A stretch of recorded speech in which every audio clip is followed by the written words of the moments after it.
Hello viewers, welcome back to my channel. In this video, I am going to show you how I clean pan support.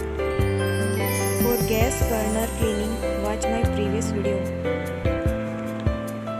In this video, for pan support cleaning, first I am burning its grease on gas.